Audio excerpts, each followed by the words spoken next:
3 മാസം മുൻപ് ലബനനിലെയും സിറിയയിലെയും ഹിസ്ബുള്ള അംഗങ്ങളെ ലക്ഷ്യമിട്ട് ഇസ്രയേൽ നടത്തിയ പേജർ വോക്കി ടോക്കി ആക്രമണങ്ങളുടെ വിശദാംശങ്ങൾ പുറത്തുവന്നു. ഇസ്രയേലിന്റെ രഹസ്യാന്വേഷണ വിഭാഗത്തിൽ നിന്ന് അടുത്തിടെ വിരമിച്ച മൈക്കൽ ഗബ്രിയേൽ എന്നീ ഉദ്യോഗസ്ഥരാണ് CBS ചാനലിനോട് വിവരങ്ങൾ വെളിപ്പെടുത്തിയത്. പേജറുകളിലും വോക്കി ടോക്കികളിലും സ്ഫോടക വസ്തു വയ്ക്കുന്നതിനുള്ള ആസൂത്രണം 10 വർഷം മുൻപേ തുടങ്ങി. തായ്വാൻ ആസ്ഥാനമായുള്ള കമ്പനിയിൽ നിന്നാണ് ഹിസ്ബുള്ള പേജറുകൾ വാങ്ങുന്നത് എന്ന് ഇസ്രയേലിന്റെ ചാര ഏജൻസിയായ മൊസാദ് കണ്ടെത്തിയിട്ടുണ്ട്.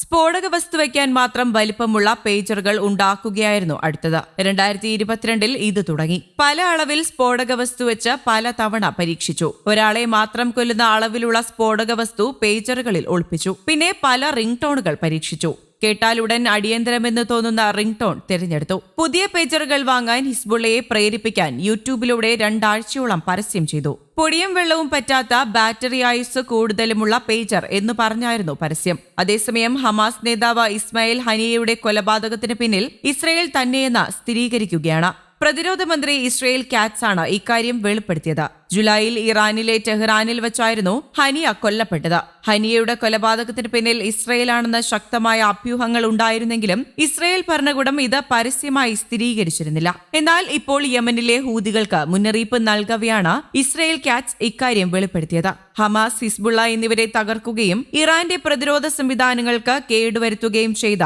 തങ്ങൾക്ക് മുന്നിൽ അവസാന ഇരയായി നിൽക്കുന്നത് യമനിലെ ഹൂതികളാണെന്നും ഇവർക്കും കനത്ത പ്രഹരം ഏൽപ്പിക്കുമെന്നുമാണ് ഇസ്രയേൽ കാറ്റ്സ് പറഞ്ഞത്.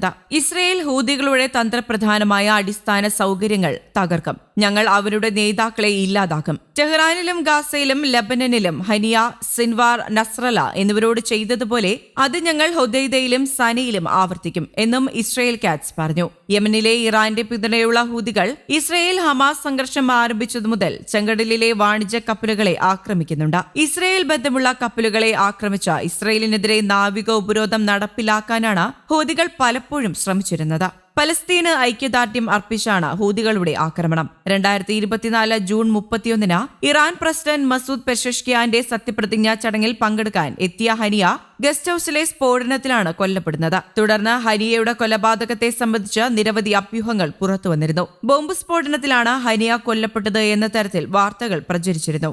മിസൈൽ ആക്രമണമാണെന്നും വാർത്തകളുണ്ടായിരുന്നു. ഇറാൻ റവല്യൂഷണറി ഗാർഡ് പോലീസിന്റെ നിയന്ത്രണത്തിലുള്ള ഗസ്റ്റ് ഹൌസിലെ താമസത്തിനിടെയാണ് ഹമാസ് തലവൻ ഇസ്മയിൽ ഹനിയ കൊല്ലപ്പെടുന്നത്. ടെഹ്റാൻ സന്ദർശിക്കുന്ന വേളയിൽ ഹനിയ സ്ഥിരമായി ഈ കെട്ടിടത്തിലാണ് താമസിക്കുക. ഹനിയ കൊല്ലപ്പെട്ട 5 മാസം പിന്നിട്ടിട്ടും മരണത്തിന്റെ ഉത്തരവാദിത്തം ആരും തന്നെ ഏറ്റെടുത്തിരുന്നില്ല. ഈ സാഹചര്യത്തിലാണ് ഇസ്രയേൽ പ്രതിരോധ മന്ത്രിയുടെ വെളിപ്പെടുത്തലുണ്ടായത്. എന്നാൽ അമേരിക്കയുടെ സഹായത്തോടെ ഇസ്രയേലാണ് ഹനിയയെ കൊലപ്പെടുത്തിയത് എന്ന് ഇറാൻ നേരത്തെ തന്നെ ആരോപിച്ചിരുന്നു. News desk, Kerala Kaumudi.